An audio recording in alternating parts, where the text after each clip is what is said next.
with that, I would give the mic to Jacqui Williams, and she will talk about the new Jim Crow.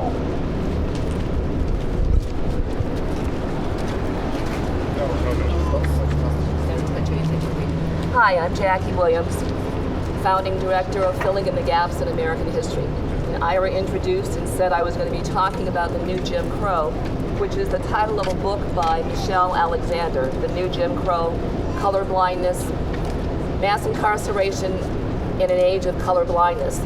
That's the name of a book, but it's also, more importantly, it's the name of something that has been going on in this country since the 80s.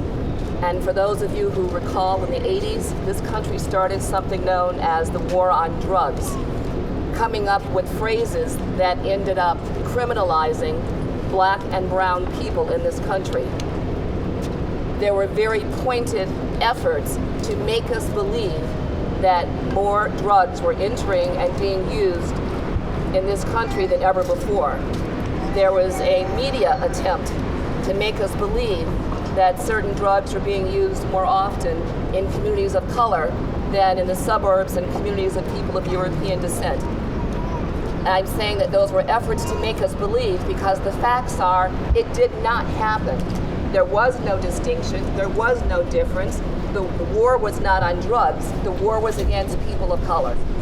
And over the last 20, 30 years, law enforcement departments have been given incentives to arrest, detain, stop, and frisk young black and brown people who are doing nothing more than walking home. Some are just sitting on their own doorsteps. Some are at school. So it is false, it is not a fact that there is more black on black crime, or that you should be afraid of a youth of color. There are more people of European descent committing crimes, and at least I personally have not pulled out a gun and shot a white person because I was afraid of what they might do to me. The effects of the new Jim Crow are just that deadly. Trayvon Martin and at least 150 other youth since he has been killed last year have been shot, killed. Some were mortally injured. They haven't died yet. And I'm talking babies as young as a few months old, because of actions that were taking place in their communities around the belief that drugs were being used, that crimes were being committed, that people of black and brown skin were somehow inherently criminals.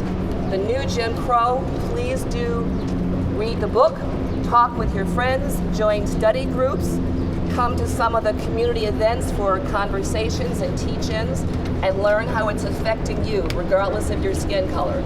The new Jim Crow is deadly. It affects all of us, and unfortunately, it also affects the laws that govern us. New York is not a state with a stand your ground defense. It is a state that has many other harmful laws that are causing people of color to be arrested at higher proportions than we exist in the population, being incarcerated at for longer and longer sentences, and being treated unjustly. So please look at who's here in terms of organizations.